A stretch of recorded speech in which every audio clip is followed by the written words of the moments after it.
SC ಕ್ಷೇತ್ರಗಳಲ್ಲೂ ಕೂಡ BJP ಮುನ್ನಡೆಯನ್ನ ಪಡ್ಕೊಳ್ಳುತ್ತಾ ಇದೆ. ಎಸ್ಸಿ 9 ಕ್ಷೇತ್ರಗಳಲ್ಲಿ ಬಿಜೆಪಿ ಲೀಡ್ ನಲ್ಲಿರೋದನ್ನ ಗಮನಿಸ್ತಾ ಇದ್ದೀವಿ. ಎಸ್ಸಿ ಕ್ಷೇತ್ರದ ಬಗ್ಗೆ ಹೇಳಬೇಕು, ಬಿಜೆಪಿ ಬಗ್ಗೆ ಹೇಳಬೇಕಂದ್ರೆ 12 ಕ್ಷೇತ್ರ ಬರುತ್ತೆ. ಬಟ್ ಬಿಜೆಪಿ 9 ಕ್ಷೇತ್ರಗಳಲ್ಲಿ ಲೀಡ್ ಅನ್ನ ಕಾಯ್ದುಕೊಳ್ಳುತ್ತಾ ಇದೆ. ಬಹಳಷ್ಟು ಫೆನಾಮಿನಾ ಇದು. ಯಾಕಂದ್ರೆ ಲಾಸ್ಟ್ 25 ವರ್ಷದಲ್ಲಿ ಹೈಯೆಸ್ಟ್ ಸಾಧನೆ ಬಿಜೆಪಿದು ಕೇವಲ 2 ಕ್ಷೇತ್ರ ಮಾತ್ರ ಇಲ್ಲಿ. ಬಟ್ ಈ ಸಲ 9 ಕ್ಷೇತ್ರಗಳ ಲೀಡ್ ಫೆನಾಮಿನಲ್. ಪಂಜಾಬಿ ಬಾಹುಳ್ಯದ 8 ಕ್ಷೇತ್ರಗಳಲ್ಲೂ ಕೂಡ ಬಿಜೆಪಿ ಲೀಡ್ ಅನ್ನ ಕಾಯ್ದುಕೊಳ್ತಾ ಇದೆ. ಇನ್ಫ್ಯಾಕ್ಟ್ ಮುಸ್ಲಿಂ ಬಾಹುಳ್ಯದ 12 ಕ್ಷೇತ್ರಗಳಲ್ಲಿ 7 ಕ್ಷೇತ್ರಗಳಲ್ಲಿ ಬಿಜೆಪಿಯ ಲೀಡ್ ಕಂಡು ಬರ್ತಾ ಇದೆ. ಟೋಟಲ್ ಆಗಿ ಮುಸ್ಲಿಂ ಪಾಪ್ಯುಲೇಷನ್ ಇರೋದೇ ಒಂದು 13% ಎಲ್ಲಿ ಡೆಲ್ಲಿಯಲ್ಲಿ. ಅದರಲ್ಲಿ ಆಲ್ಮೋಸ್ಟ್ ಈ ಕ್ಷೇತ್ರಗಳಲ್ಲೇ ಹೆಚ್ಚು ಜನ ಇರೋದು.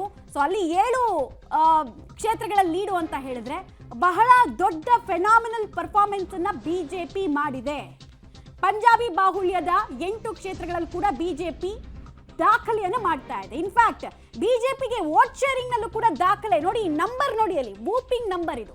ಬಿಜೆಪಿಗೆ ಶೇಕಡ 50.35% ವೋಟ್ ಶೇರ್ ಆಗಿದೆ ಅನ್ನೋದರ ಮಾಹಿತಿ. ವೋಟಿಂಗ್ ನ ಪ್ರಮಾಣ ಬಿಜೆಪಿಗೆ ಶೇಕಡ 50.35% ಆಗಿದೆ ಅನ್ನುವುದರ ಮಾಹಿತಿ.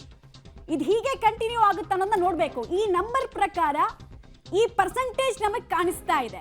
ಇಲ್ಲಿ ತನಕ ಲೋಕಸಭೆ ಚುನಾವಣೆಯಲ್ಲಿ ಮಾತ್ರ ಬಿಜೆಪಿ 50% ವೋಟ್ ಶೇರ್ ಅನ್ನ ನೋಡಿತ್ತು.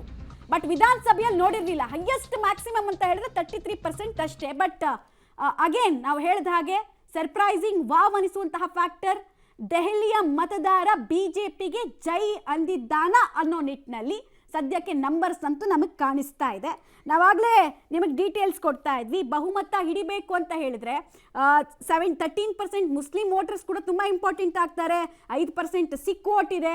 ನಾವಾಗಲೇ ಹೇಳ್ತಾ ಇದ್ವಿ ನಿಮಗೆ, ಪಂಜಾಬಿ ಬಾಹುಳ್ಯದ ಕ್ಷೇತ್ರಗಳಲ್ಲೂ ಕೂಡ ಬಿಜೆಪಿ ಸಾಧನೆಯನ್ನ ಮಾಡ್ತಾ ಇದೆ.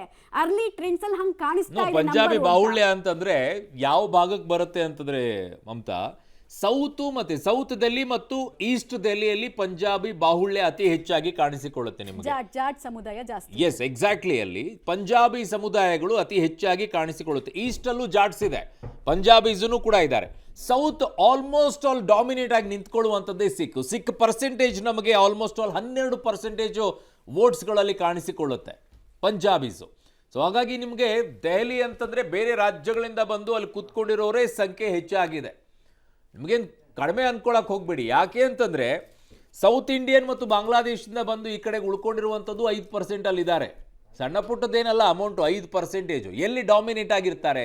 ನ್ಯೂ ಡೆಲ್ಲಿಯಲ್ಲಿ ಅತಿ ಹೆಚ್ಚಾಗಿ ಕಾಣಿಸ್ಕೊಳ್ತಾರೆ ನಿಮಗೆ. ನ್ಯೂ ಡೆಲ್ಲಿಯಲ್ಲಿ ಇನ್ನೊಂದು ಕಡೆಗೆ ಸರ್ಕಾರಿ ನೌಕರರು ಅತಿ ಹೆಚ್ಚಾಗಿದ್ದಾರೆ. ಅವರು ಯಾವ ಕಡೆಗೆ ವಾಲಿದ್ದಾರೆ ಅಂತ ಹೇಳಿ ಇವು ಅತಿ ಹೆಚ್ಚಾಗಿ ನೋಡಿ. ನಿಮಗೆ ಒಂದು ಕ್ಲಿಯರ್ ಪಿಕ್ಚರು ಜಾತಿ ಲೆಕ್ಕಾಚಾರಗಳಲ್ಲಿ ತಂದಿಟ್ಬಿಡ್ತೀನಿ, ಒಂದು ಗೊತ್ತಾಗುತ್ತೆ ನಿಮಗೆ.